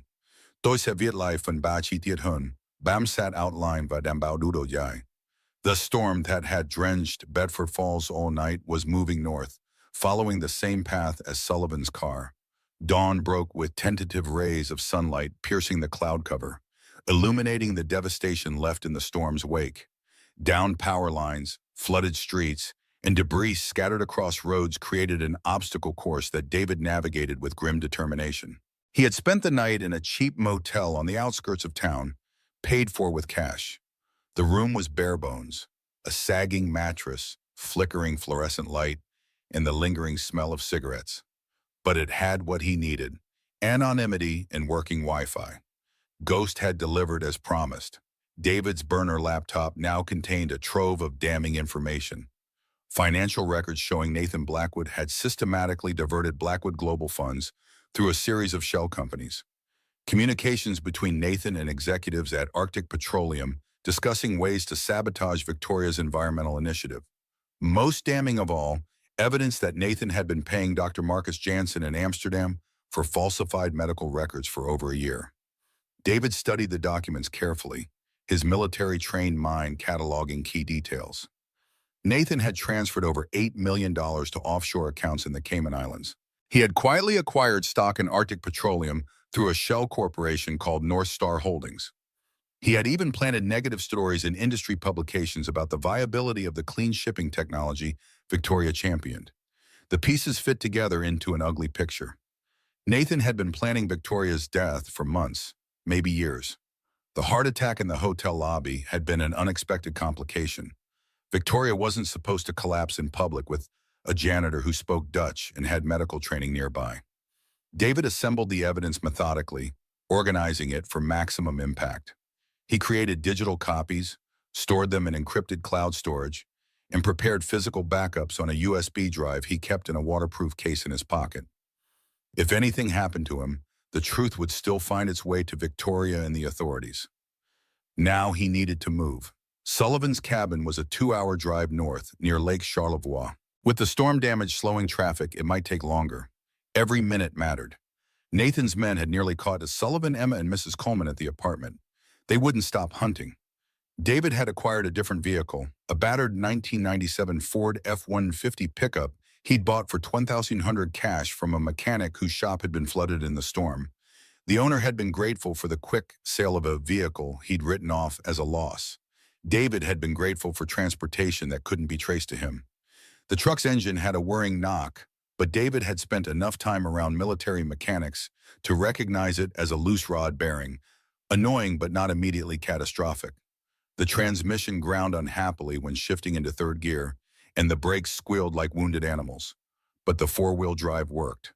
The truck would get him to the cabin. As he drove north on back roads to avoid main highways, David's mind kept returning to Victoria Blackwood. She was safe for now. Dr. Reeves would ensure she received the proper treatment for Brugada syndrome, likely an implantable cardioverter defibrillator to prevent future arrhythmias. But Nathan still posed a threat. If he tried once to kill his sister, he would try again. David ran through possible scenarios in his head, the way he'd once planned emergency surgeries in combat situations. What were the variables? What could go wrong? What resources did he have? The mental exercise kept him focused, preventing the fear and exhaustion from overwhelming him. He stopped briefly at a rural gas station to refuel and check his phone. A message from Michael Parker awaited him. VB stable, scheduled for ICD implantation tomorrow. NB furious, increased security presence. Be careful. David felt a moment of relief. Victoria was receiving the right treatment. The implantable cardiac defibrillator would protect her from future arrhythmias caused by her Brugada syndrome. At least medically, she was out of immediate danger. 2 hours into the drive, David's phone buzzed with a message from Sullivan. Company at the cabin. Secure. Proceed with caution. David's hands tightened on the steering wheel. Sullivan's coded message meant Nathan's men had found the cabin. But secure indicated that Sullivan had the situation under control, at least for now. Still, proceed with caution was a clear warning. The final 30 minutes of the drive took David through increasingly remote terrain. Paved roads gave way to gravel, then to rutted dirt tracks winding through dense pine forest. The F-150's four-wheel drive proved its worth as he navigated muddy patches and washouts from the storm. Twice, David had to stop to clear fallen branches from the road. The physical labor was almost welcome, a simple, concrete task amidst the complicated danger he faced. Each log or branch he dragged aside was one more obstacle overcome, one step closer to Emma. Finally, he reached the designated turnoff, unmarked except for a rusted mailbox with no name or number. David killed the engine a quarter mile from the cabin and continued on foot, moving silently through the underbrush with the practiced stealth of a combat medic who had navigated hostile territory. The forest was eerily quiet in the aftermath of the storm. Water dripped from leaves and branches, and the ground squelched beneath David's boots. He moved carefully, using the wet conditions to muffle his footsteps while scanning constantly for signs of danger. The cabin came into view, a modest structure of weathered logs beside a small, secluded lake. It looked peaceful, but David spotted the signs of intrusion immediately. Tire tracks in the mud that didn't match Sullivan's Taurus. A subtle disturbance in the natural arrangement of branches near what would be the cabin's blind spot. Most telling of all, the curtain in the front window twitched in a pattern David recognized. 3 short movements. Sullivan's signal that hostiles were present but contained. David circled the property, staying within the tree line.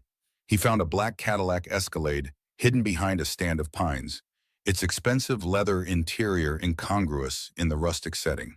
In the cabin's detached woodshed, he counted 2 men unconscious and bound with heavy-duty zip ties. Sullivan had been busy, but where was Nathan? The Escalade suggested he was nearby. David checked his watch. 20 minutes since he'd arrived, and no sign of additional security forces. Nathan must have come with minimal backup, confident in his ability to overpower Sullivan and capture Emma. Another miscalculation from a man who underestimated those he considered beneath him. A twig snapped behind David.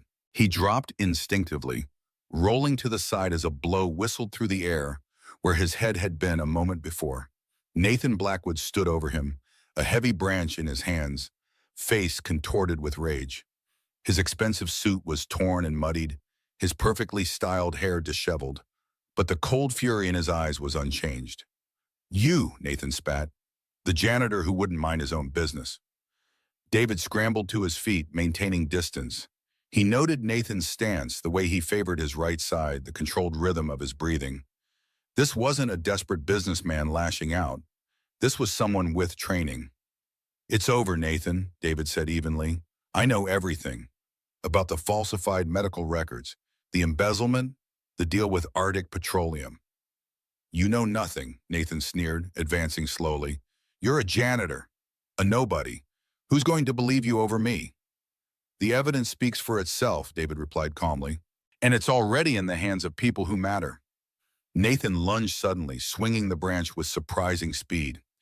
David sidestepped, but the edge of the makeshift weapon caught his shoulder, sending a jolt of pain down his arm. "Corporate security training," David observed, recognizing the controlled aggression. "Blackwater, or one of their competitors?" Nathan's eyes narrowed. 2 years with Aegis, not that it matters to you." David nodded. Private military contractors often provided personal combat training to high-level executives. It explained Nathan's confidence in coming here with minimal backup. "Where's your daughter, janitor?" Nathan taunted, circling like a predator. "My men found your apartment empty. Pity, she might have convinced you to be reasonable." Cold fury washed over David. "Your men aren't coming to help you," he said, his voice deadly quiet. "They're tied up at the moment."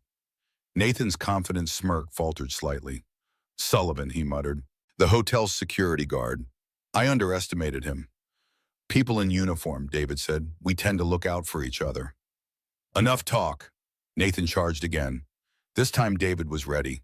He ducked under the swing and drove his shoulder into Nathan's midsection, using the man's momentum against him. They both went down, rolling through mud and pine needles in a desperate grapple. Nathan was stronger than he looked. The pampered executive exterior concealed a man who clearly spent hours in private gyms. But David had survival training and experience that couldn't be bought with a platinum membership. As they fought, David realized Nathan was trying to work his hand inside his jacket. A gun. Nathan had a concealed weapon. David twisted violently, trapping Nathan's arm. Using leverage gained from countless hours of practicing field medicine in impossible positions, he hyperextended Nathan's elbow until something gave with a sickening pop. Nathan howled in pain, his injured arm now useless. David rolled away, getting back to his feet, breathing hard. It's over, David repeated. You've lost. I haven't begun to fight, Nathan snarled, reaching awkwardly with his good hand into his jacket. The cabin door burst open. Jack Sullivan stood there, his service revolver aimed steadily at Nathan.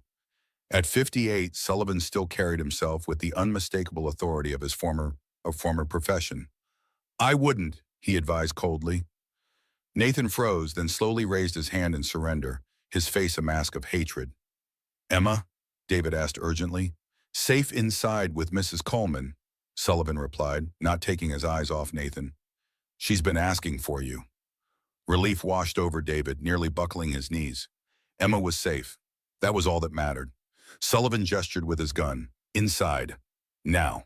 They marched Nathan into the cabin, a rustic single room with a stone fireplace and simple furniture. The interior smelled of wood smoke and pine, with fishing gear hanging from hooks on the walls and a stack of worn paperback westerns beside an old armchair. It was a place built for solitude and simplicity, far removed from the corporate battlefields where Nathan operated. Emma sat at a small wooden table with Mrs. Coleman, a half-finished game of checkers between them. When she saw David, her face lit up. Daddy! She ran to him, and he scooped her up with his good arm, holding her tight against his chest. Hey, Dragon Girl, he whispered, using his private nickname for her. You okay? She nodded against his shoulder. Mr. Sullivan said you were helping someone important, like when you fixed Mrs. Peterson's sink when it flooded, even though it was midnight. David smiled despite everything. The simple logic of children, equating emergency plumbing with life-or-death medical intervention. Something like that, he agreed. Sullivan had secured Nathan to a sturdy wooden chair, using zip ties from his emergency kit. The executive glared at them all, his dislocated arm hanging awkwardly. That needs to be reduced, David observed clinically. You offering to help the man who tried to kill you? Sullivan asked incredulously. I'm a doctor, David said simply. Or I was. Understanding dawned on Sullivan's weathered face. That explains a few things, like how you knew exactly what was wrong with Victoria Blackwood when everyone else was clueless. David set Emma down. Sweetie, why don't you and Mrs. Coleman go check out the lake? I bet there are some interesting rocks to collect. Emma looked uncertain but nodded when Mrs. Coleman took her hand. 20 minutes, no more, the older woman said, understanding the need to get the child out of earshot. Once they were gone, David approached Nathan. This will hurt, he said, grasping the man's arm. With a quick, practiced motion, he manipulated the joint back into place. Nathan grunted in pain but said nothing, his eyes burning with hatred. Your men will wake up with headaches but no permanent damage, Sullivan informed him. Unlike what they had planned for us. What now? Nathan finally spoke. You can't keep me here forever. No, David agreed. Just long enough for Victoria to receive some very interesting documents I've compiled. Financial records, communications with Arctic Petroleum, payments to Dr. Jansen. Nathan's face paled slightly. You're bluffing. David pulled out his phone and showed Nathan the screen, a confirmation receipt for a secure file transfer to Michael Parker. Victoria's assistant has everything now. I imagine the board of Blackwood Global will find it fascinating reading. You've signed your death warrant, Nathan hissed. I have resources you can't imagine, connections. You'll never be safe. That's where you're wrong, a new voice said from the doorway. Victoria Blackwood stood there, pale but steady, supported by Michael Parker and a tall, imposing man with the watchful stillness of a professional soldier. Eric Visser, Victoria's head of security from Amsterdam, had the scarred hands and vigilant eyes of someone who had seen serious action. Victoria? Nathan's voice cracked. How?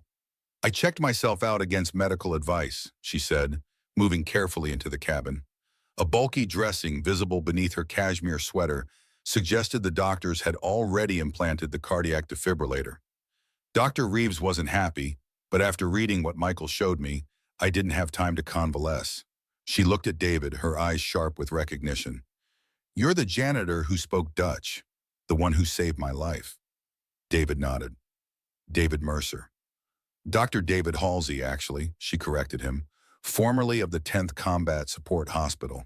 Distinguished service in Afghanistan before testifying against Meridian Medical and entering witness protection. David tensed. How did you— I have resources too, Victoria said with a thin smile. Not all of them are corporate. She nodded toward Visser, who stood silent and watchful by the door. Eric has connections with military intelligence. Once we had your real name, the rest wasn't difficult to piece together. She turned to her brother, her expression hardening. You tried to kill me, Nathan? My own brother. Victoria, you don't understand, Nathan began, desperation creeping into his voice. The environmental initiative was going to ruin us. The board was turning against you. I was trying to save the company. By committing murder? Victoria's voice was ice. By falsifying medical records to ensure I'd receive treatment that would trigger a fatal arrhythmia. Business is war, Nathan said flatly. You've always been too soft to understand that. Father would have done the same. Victoria's face tightened with anger. Don't you dare invoke our father. He built this company by creating value, not by destroying it. He understood that profit without purpose is meaningless. Pretty words, Nathan sneered. But they don't change the fact that your environmental crusade is bleeding us dry. Arctic Petroleum offered me a seat on their board. With the capital I could have raised, I could have rebuilt Blackwood into something Father would truly be proud of.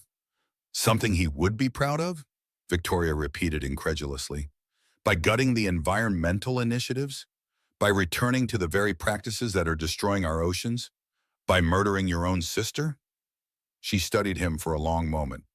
No, Nathan, I understood perfectly. I just chose not to sacrifice my humanity for profit margins. She turned to Visser. Take him. The security chief moved with fluid efficiency, releasing Nathan from the chair only to secure him with his own restraints. Where are you taking him? David asked. To face justice, Victoria replied. The evidence you gathered is more than enough for criminal charges. Attempted murder, corporate espionage, embezzlement, conspiracy. Nathan struggled futilely against Visser's grip. You can't do this. I'm a Blackwood. So am I, Victoria said quietly, and I will not let our family name become synonymous with corruption and murder. She nodded to Visser, who led the still protesting Nathan outside. The cabin fell silent. Sullivan excused himself to check on Nathan's men, leaving David alone with Victoria and Parker. You risked everything, Victoria said, studying David with intense curiosity. Your anonymity, your daughter's safety, your life, what? I took an oath once, David replied simply. First, do no harm. But inaction can be the greatest harm of all, Victoria finished, surprising him. My father was a doctor before he built Blackwood Shipping. He used to say that. David's eyebrows rose. Your father was a physician? Victoria nodded. A ship's doctor initially. That's how he learned the maritime industry from the inside out. Her expression softened. He would have liked you, Halsey. It's Mercer now, David corrected gently. Halsey died 7 years ago. Did he? Victoria asked, her gaze penetrating. It seems to me he was very much alive in that hotel lobby. Before David could respond, the cabin door opened again. Emma and Mrs. Coleman returned, the little girl clutching a collection of colorful lake stones. Daddy, look what I found! Emma ran to him, proudly displaying her treasures. David knelt down, examining each stone with exaggerated interest as Emma explained their special properties. Victoria watched the interaction, a thoughtful expression on her face. This one's for protection, Emma explained seriously, holding up a smooth black stone with a vein of white quartz running through it. And this blue one is for healing. She hesitated, then selected a small reddish stone. And this one is for you, she said, offering it to Victoria. Victoria looked surprised. For me, that's very kind, but why? Because you're hurt, Emma said simply. Daddy always says red stones are for strength, and you need to be strong to get better. Victoria accepted the stone, visibly moved by the child's gesture. Thank you, Emma. I'll keep it with me. Later, as Emma napped on the cabin's small couch, exhausted from the night's adventures, Victoria approached David again. What will you do now? She asked quietly. Your cover is blown. Witness protection will want to relocate you. David looked at his sleeping daughter. I don't know. Start over somewhere new, I guess. Again. The weariness in his voice was bone deep. This will be Emma's third school in 7 years. Or, Victoria said carefully, you could come work for me. David's head snapped up. What? Blackwood Global has a medical division, she explained. Small but growing. We provide healthcare services to remote maritime communities and disaster areas, places traditional healthcare doesn't reach. I'm not a doctor anymore, David said. My license can be reinstated, Victoria interrupted. The circumstances of your testimony against Meridian Medical were extraordinary. With the right legal team, which I happen to have, we could make a compelling case to the medical board. David stared at her, stunned. Why would you do that for me? You saved my life twice, Victoria replied simply. But more than that, you were willing to sacrifice everything for what was right. She smiled slightly. The world needs more people who know how to use wrenches, de Mercer, both the literal and metaphorical kind. The corner of David's mouth twitched in surprised recognition of his own words. You heard that? I notice things too, Victoria said, especially when people think I'm not listening. Sullivan returned, informing them that Nathan and his men had been taken into custody by Eric Visser and his team. Local sheriff's department is sending deputies, he added. They'll want statements from all of us. David nodded, glancing at Emma. I'll have to explain this to her somehow. Kids are resilient, Sullivan said, more than we give them credit for. She shouldn't have to be resilient, David replied softly. She should just be a kid. Victoria watched this exchange with thoughtful eyes. Mr. Sullivan, she said suddenly, would you be interested in a change of career? Sullivan raised an eyebrow. Depends on the career, ma'am. I'm planning to establish a community clinic in Bedford Falls, Victoria explained. Part of Blackwood's corporate responsibility initiative. We'll need someone to handle security and administration, someone who knows the community and has experience with both law enforcement and private security. Sullivan looked surprised and suspicious. Why Bedford Falls? It's a town that suffered from industrial decline, Victoria replied smoothly. Perfect candidate for our community investment program. And it happens to be where Dr. Mercer and his daughter have made their home. Understanding dawned on Sullivan's weathered face. You're offering to keep them here, no more running. Victoria nodded. With proper security and legal protection, there's no reason they should have to leave. The threat from Meridian Medical has diminished over the years, and with Nathan's network dismantled, that danger is neutralized as well. And the witness protection program? David asked skeptically. They won't just let me walk away. Leave that to my legal team, Victoria said with confidence. The program exists to protect witnesses, not imprison them. If we can demonstrate that your safety is assured through other means, arrangements can be made. David looked at his sleeping daughter again, torn between hope and disbelief. It's not that simple. Nothing worthwhile ever is, Victoria agreed, but that doesn't mean it's impossible. 3 months later, David stood outside a modest building in downtown Bedford Falls. What had once been an abandoned hardware store was now a gleaming medical clinic. Workers were installing the sign above the entrance, Riverside Community Clinic, in large letters, with a Blackwood Global Healthcare Initiative in smaller text beneath. The interior had been completely transformed, modern examination rooms, a small laboratory, a pharmacy, and a comfortable waiting area filled with practical furniture built to withstand heavy use. Nothing flashy or ostentatious, but everything of quality. David wore a white coat again, the familiar weight both strange and comforting after so long. His name badge read David Mercer, M.D. His past hadn't been erased, but integrated. His witness protection identity legally consolidated with his medical credentials through Victoria's influence and legal team. Sullivan approached, clipboard in hand. He had traded his hotel security uniform for business casual attire, befitting his new role as clinic administrator. The last of the equipment arrived this morning, he reported. We'll be ready for the open house tomorrow. David nodded, running his hand along the reception counter. I still can't believe this is happening. Believe it, Sullivan said, clapping him on the shoulder. Though I'm still getting used to calling you doctor instead of janitor. David smiled. I'm still getting used to hearing it. The front door opened, and Emma burst in, school backpack bouncing. Dad, Miss Victoria is here, she announced excitedly. Victoria Blackwood followed more sedately, her tailored business suit a stark contrast to Emma's colorful school clothes. But the genuine smile she gave the child as she held the door matched Emma's enthusiasm. The sign looks good, Victoria observed, joining David and Sullivan. though I still think Mercer Community Clinic would have been more appropriate. David shook his head. We've been through this. I'm not comfortable having my name on the building.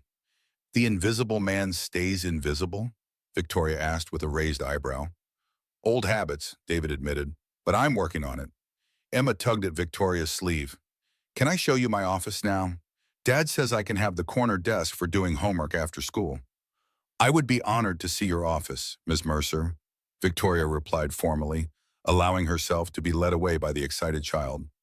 Sullivan watched them go, then turned to David with a knowing look. So you and Ms. Blackwood. It's complicated, David said quickly. Sullivan snorted. Life's complicated. Doesn't mean you run from the good parts. Before David could respond, his phone buzzed with a message. Ghost. The encrypted text was brief. Contract fulfilled. Debt paid. Good luck, doctor. David stared at the screen. When he'd agreed to work for Ghost in exchange for the information on Nathan, he'd expected years of clandestine medical consultations. Instead, Victoria had used her connections to negotiate his release from that obligation. Another debt he could never fully repay. The door opened again as Eric Visser entered. The security chief had become a regular presence in Bedford Falls, overseeing the protection detail Victoria had insisted on maintaining. His team was discreet but thorough, ensuring that neither Meridian Medical nor any of Nathan's former associates could threaten David or Emma. Perimeter secure, Visser reported in his clipped Dutch accent. The board members will arrive at 0900 tomorrow for the inspection before the opening ceremony. Victoria returned with Emma, who was chattering excitedly about decorating plans for her office. Everything ready for tomorrow? Victoria asked. David nodded, as ready as we'll ever be. Good, Victoria said, because I've invited some special guests. The mayor, obviously, the local press, and Dr. Eleanor Reeves. David looked surprised. Dr. Reeves is coming? All the way from Metro General? She's considering our offer to join as a consulting cardiologist, Victoria explained, 1 day a week. This community needs specialty care too, not just primary services. Emma tugged at David's coat. Can I show Ms. Victoria my rocks now? I organize them by color and healing properties. David smiled, if Ms. Victoria has time. I always have time for geological classification systems, Victoria said solemnly, winking at David over Emma's head. As they walked together through the clinic David had once only dreamed of creating, he marveled at how completely his life had transformed in just a few months. From invisible janitor to respected physician, from running to standing his ground, from isolation to whatever was developing between him and Victoria. Nathan Blackwood was awaiting trial, his financial empire dismantled. The evidence David had gathered had been overwhelming, leaving Nathan's high-priced lawyers little room to maneuver. Victoria had reclaimed full control of Blackwood Global, accelerating the environmental initiatives that had so threatened her brother and his fossil fuel allies. The next morning, as David prepared to address the gathered crowd at the clinic's opening ceremony, he felt a moment of panic. Public speaking had never been his forte, and years of cultivating invisibility had only heightened his discomfort with being the center of attention. Victoria, sensing his anxiety, squeezed his hand briefly. Just speak from the heart, doctor, the way you do with your patients. David nodded, taking a deep breath. Emma sat in the front row between Sullivan and Mrs. Coleman, giving him an enthusiastic thumbs up. Ladies and gentlemen, David began, his voice steadier than he'd expected. Today we open more than just a clinic. We open a promise to this community. As he continued, describing the services the clinic would provide and the philosophy behind it, David felt the last vestiges of Dr. Halsey, the man who had been forced into hiding, finally merge with David Mercer, the man he had become. He wasn't invisible anymore, and that was okay. After the ceremony, as the crowd mingled and toured the facility, Victoria joined David in his new office. On his desk stood a framed photograph of Emma, and beside it a small glass jar containing the colored stones she had collected at Sullivan's cabin. You know, Victoria said, picking up the red stone Emma had given her months ago, which she still carried in her pocket, I never properly thanked you. For saving your life? David asked. I think the clinic more than covers that. Victoria shook her head. Not for saving my life, for risking yours. She placed the stone back among the others. Most people look away from injustice when confronting it might cost them something. You didn't. Sometimes the hardest thing and the right thing are the same, David quoted. Your father's words? Victoria guessed. David nodded. He was a mechanic, fixed farm equipment mostly, but he understood more about ethical choices than most philosophy professors. I wish I could have met him, Victoria said softly. He would have liked you, David replied. He always said you could judge people by how they treat those who can do nothing for them. Victoria smiled. And how do I measure up on the Mercer scale of human decency? Pretty well, David admitted, for a CEO. Victoria laughed, a sound that transformed her usually composed features. High praise indeed. Emma burst into the office, followed by Sullivan, who shrugged apologetically. She insisted on showing Dr. Reeves her rock collection. Apparently, the good doctor is also a geology enthusiast. The healing properties of stones is a fascinating intersection of cultural belief systems and mineralogy, Dr. Reeves had said, entering behind them. The distinguished cardiologist looked slightly bemused as Emma eagerly sorted through her collection. This one's for heart healing, Emma was explaining, holding up a pink stone. It would be perfect for your patients. Dr. Reeves accepted the stone with appropriate seriousness. I'll keep it in my office at the hospital, she promised. As the impromptu geology lesson continued, Victoria moved to stand beside David, their shoulders barely touching. A year ago, if someone had told me I'd be standing in a community clinic in Bedford Falls, watching my cardiologist discuss healing stones with the daughter of a former janitor who saved my life, I'd have questioned their sanity, she murmured. Life takes unexpected turns, David agreed. Indeed it does, Victoria said. The question is, are you ready for where this particular turn might lead? David looked at her, understanding the deeper question. I spent 7 years being invisible, he said quietly. I think I'm ready to be seen, especially by you. Victoria's smile was warm, private, a moment of connection in the midst of the busy clinic. Good, she said simply, because sometimes the real heroes aren't the ones making the speeches or wearing the suits. They're the ones with the courage to step into the light when it matters most. David watched as Emma enthusiastically explained her stone classification system to the assembled medical professionals. His daughter was thriving, no longer the child of a man in hiding, but of a doctor respected in his community. The weight of constant vigilance had lifted from his shoulders. The invisible man had become visible again, not through grand gestures or public acclaim, but through the simple, profound act of doing what was right, regardless of the cost. And in that visibility, he had found not exposure or vulnerability, but strength and connection. And as he moved to join the others, David realized that the true measure of a life wasn't found in titles or uniforms or public recognition. It was found in the courage to use whatever tools you had, whether a scalpel, a mop, or simply your own 2 hands, to make the world a little better than you found it.